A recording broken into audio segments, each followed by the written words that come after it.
ಯುದ್ಧ ಪೀಡಿತ ಇರಾನ್ನಿಂದ ಕನ್ನಡಿಗರು ವಾಪಸ್ ಆಗಿದ್ದಾರೆ. ಕೊನೆಗೂ ತಾಯ್ನಾಡಿಗೆ ಮರಳಿದ್ದಾರೆ ಕನ್ನಡಿಗರು. ಎರಡು ಪ್ರತ್ಯೇಕ ವಿಮಾನದಲ್ಲಿ 16 ಮಂದಿ ಆಗಮಿಸಿರುವಂತದ್ದು.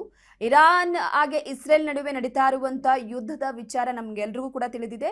ಸದ್ಯಕ್ಕೆ ಇರಾನ್ನಲ್ಲಿ ಇದ್ದಂತಹ ಕನ್ನಡಿಗರನ್ನ ವಾಪಸ್ ಕರೆಯಿಸಿಕೊಳ್ಳಲಾಗಿದೆ. ಯುದ್ಧ ಪೀಡಿತ ಇರಾನ್ನಿಂದ ಕನ್ನಡಿಗರು ವಾಪಸ್ ಆಗಿದ್ದಾರೆ. ಈಗ ಕೊನೆಗೂ ತಾಯ್ನಾಡಿಗೆ ಮರಳಿದ್ದಾರೆ ಕನ್ನಡಿಗರು. 16 ಮಂದಿ ಆಗಮಿಸಿದ್ದಾರೆ. ದೇವನಹಳ್ಳಿ ಅಂತಾರಾಷ್ಟ್ರೀಯ ವಿಮಾನ ನಿಲ್ದಾಣಕ್ಕೆ ಆಗಮಿಸಿರುವಂತದ್ದು. ಭಾರತದ ಧ್ವಜ ಹಿಡಿದು ಬಂದಿದ್ದಾರೆ ವಿದ್ಯಾರ್ಥಿಗಳು. ವಿದ್ಯಾಭ್ಯಾಸ ಪ್ರವಾಸಕ್ಕೆ ತೆರಳಿದಂತ 16 ಮಂದಿ ವಾಪಸ್ ಆಗಿದ್ದಾರೆ. ಗೌರಿಬಿದನೂರು ಆಲಿಪುರ ಗ್ರಾಮದ 16 ಜನರ ಆಗಮನ ಆಗಿದೆ. ಹೂಗುಚ್ಚುವನ್ನ ನೀಡಿ ಬರಮಾಡಿಕೊಂಡಿದ್ದಾರೆ ಶಾಸಕ Puttaswamy Gowda.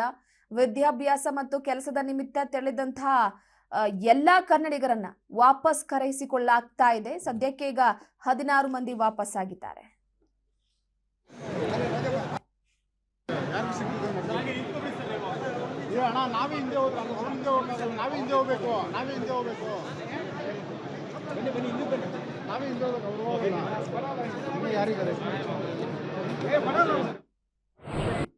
Anna Bakri, and I'm a third-year medical student from Shahid Beheshti Medical University, which is located in Tehran.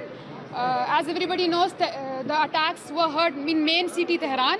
The explosions, the bombs, everything was firstly heard in Tehran.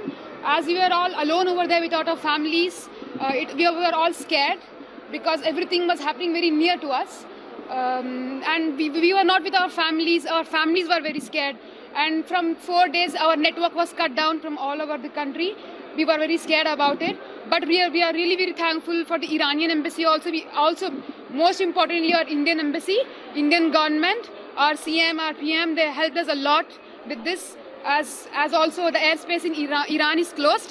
But for us, they opened the airspace, and we came directly from Mashhad to India. And I'm really grateful for the Indian embassy, for the Indian government. They helped us a lot in this, and I'm really very thankful for our dear MLA sir. He also helped us with transportation, transportation with the state. I'm really very thankful about it. Thank you so much.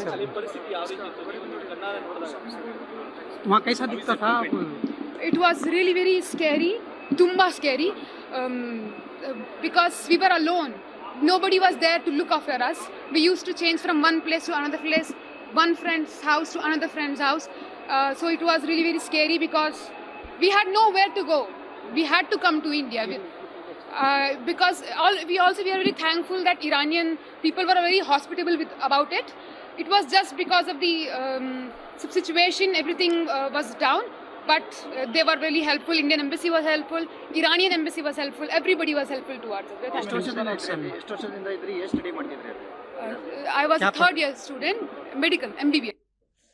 ಯಾತ್ರೆಗೆ ಹೋಗಿದ್ದರು ಮತ್ತು ವಿದ್ಯಾರ್ಥಿಗಳು ಸೇರಿ 16 ಜನ ವಾಪಸ್ಸು ಸುರಕ್ಷಿತವಾಗಿ ನಮ್ಮ ಇಂಡಿಯಾಕ್ಕೆ ಬಂದು ಇವತ್ತು ನಮ್ಮ ಕರ್ನಾಟಕಕ್ಕೆ ಪಾದಾರ್ಪಣೆ ಮಾಡಿದ್ದಾರೆ. ಎಲ್ಲರೂ ಕೂಡ ಇಲ್ಲಿ ನನ್ನ ಕ್ಷೇತ್ರದ ಅವರ ತಂದೆ ತಾಯಿಗಳಿಗೆ ಅವರ ಪೋಷಕರು ಕೂಡ ಭಯಭೀತರಾಗಿದ್ದರು. ಏನು ವ್ಯತ್ಯಾಸ ಆಗುತ್ತೋ, ಎಲ್ಲಿ ನಮ್ಮ ಮಕ್ಕಳಿಗೆ ವ್ಯತ್ಯಾಸ ಆಗುತ್ತೋ, ನಮ್ಮ ಸಂಬಂಧಕ್ಕೆ ವ್ಯತ್ಯಾಸ ಆಗುತ್ತೋ ಅಂತ ಅಂದ್ಬಿಟ್ಟು ನನ್ನ ಕ್ಷೇತ್ರದ ಮತಬಾಂಧವರು ಭಾಳ ಭಯಭೀತರಾಗಿದ್ದರು. ಇವತ್ತು ಸುರಕ್ಷಿತವಾಗಿ ಇವತ್ತು ನಮ್ಮ ಬೆಂಗಳೂರಿಗೆ ಬಂದು ಇಳಿದಿದ್ದಾರೆ ಎಲ್ಲರೂ ಕೂಡ. ಅದಕ್ಕೆ ಅವ್ರಿಗೆ ಹಾರ್ದಿಕವಾದಂಥ ಸ್ವಾಗತವನ್ನು ಕೋರ್ತೀನಿ. ಸುರಕ್ಷಿತವಾಗಿ ಬಂದಿದೆ. ಕೆಲವರು ಸ್ಟಡಿ ಮಾಡೋಕ್ಕೆ ಹೋಗಿದ್ರು, ಕೆಲವರು ಯಾತ್ರೆಗೆ ಹೋಗಿದ್ರು, ಕೆಲವರು ಬಿಸ್ನೆಸ್ ಪರ್ಪಸ್ ಹೋಗಿದ್ರು. ಇನ್ನೂ 60 ಜನ 24 ಗಂಟೆ ಒಳಗೆ 69 ಜನ ಮತ್ತೆ ಬರ್ತಾ ಇದ್ದಾರೆ. ಅವರು ಕೂಡ ಬರುವಂಥ ವ್ಯವಸ್ಥೆ ಮಾಡಿದ್ವಿ. ಇನ್ನು ಕೂಡ ಡೆಲ್ಲಿ ಬಂದ ಮೇಲೆ ಡೆಲ್ಲಿಯಿಂದ ಇಲ್ಲಿ ಕರ್ಕೊಳ್ಳೋಕ್ಕೆ ಅಲ್ಲಿಂದ ಬಂದ supportive, and especially in this case immediately have arranged everything from through our CM and also our Delhi office, and he have also arranged all the transport from Delhi to Bangalore, and very happy and very thankful to him. And also almost 69 to 70 people are coming tonight or tomorrow. We'll update that further. Most of them are from going to ಈ Taluk. ಬಗ್ಗೆ ಮತ್ತಷ್ಟು ಮಾಹಿತಿಯನ್ನ ಕೊಡ್ತಾ ಹೋಗ್ತಾರೆ ನಮ್ಮ ಪ್ರತಿನಿಧಿ ಶ್ರೀನಿವಾಸ್ ಸಂಪರ್ಕದಲ್ಲಿದ್ದಾರೆ. ಶ್ರೀನಿವಾಸ್, ಅಂತೂ ಇಂತೂ ಫೈನಲಿ ಸದ್ಯಕ್ಕೆ ನಮ್ಮ ಕನ್ನಡಿಗರನ್ನ ವಾಪಸ್ ಕರೆಸಿಕೊಳ್ಳುವಂತಹ ವಿಚಾರವಾಗಿ ಬಹಳ ಯಶಸ್ವಿಯಾಗಿದ್ದಾರೆ. ಯಾವ ರೀತಿಯಾಗಿ ಇದರ ವಿಚಾರಕ್ಕೆ ಸಂಬಂಧಪಟ್ಟಂತೆ ಸಿದ್ಧತೆ ಮಾಡ್ಕೊಳ್ಳಲಾಗಿತ್ತು, ಶಾಸಕರು ಎಲ್ಲೋ ಒಂದ್ ಕಡೆ ಎಲ್ಲರನ್ನ ಕೂಡ ಹೂಗುಚ್ಛ ನೀಡಿ ವೆಲ್ಕಮ್ ಮಾಡ್ಕೊಂಡಿರುವಂತದ್ದು, ಈ ಬಗ್ಗೆ ಮಾಹಿತಿ ಕೊಡೋದಾದ್ರೆ? ಖಂಡಿತವಾಗಿಯೂ ರೂಪ ಏನು ಇಸ್ರೇಲ್ ಇರಾನ್ ಯುದ್ಧದ ಏನೋ ಒಂದು ಹಿನ್ನೆಲೆಯಲ್ಲಿ ಏನು ನಮ್ಮ ಕನ್ನಡಿಗರು ಹೋಗಿ ಒಂದು ಇರಾನ್ ದೇಶದ ಒಂದು ಡೆಹ್ರಾಡಲ್ಲಿ ಒಂದು ವಿದ್ಯಾಭ್ಯಾಸಕ್ಕೆ ತಳ್ಳಿಡ್ತಾರೆ. ಆದ್ರೆ ವಿದ್ಯಾಭ್ಯಾಸ ಮತ್ತು ಕೆಲಸದ ಒಂದು ನಿಮಿತ್ತವಾಗಿ ಅನೇಕರು ಏನು ಚಿಕ್ಕಬಳ್ಳಾಪುರ ಒಂದು ಜಿಲ್ಲೆಯ ಗೋರಿಬಿದೂರು ತಾಲೂಕಿನ ಹಳ್ಳಿಪುರ ಗ್ರಾಮದಲ್ಲಿ ಸತತವಾಗಿ ಏನು 105 ಜನ ಅಲ್ಲಿಗೆ ಬೇರೆ ಬೇರೆ ಕಡೆಗೆ ಹೋಗಿರ್ತಾರೆ. ಆದ್ರೆ ಬಹುತೇಕ ಗೋರಿಬಿದೂರು ಭಾಗದಲ್ಲಿ ಹಳ್ಳಿಪುರ ಗ್ರಾಮದಲ್ಲಿ ಒಂದೇ ಗ್ರಾಮದವರು 105 ಜನ ಅಲ್ಲಿ ಇರಾನ್ ನಲ್ಲಿ ಸಿಲುಕಿಕೊಂಡಿರ್ತಾರೆ.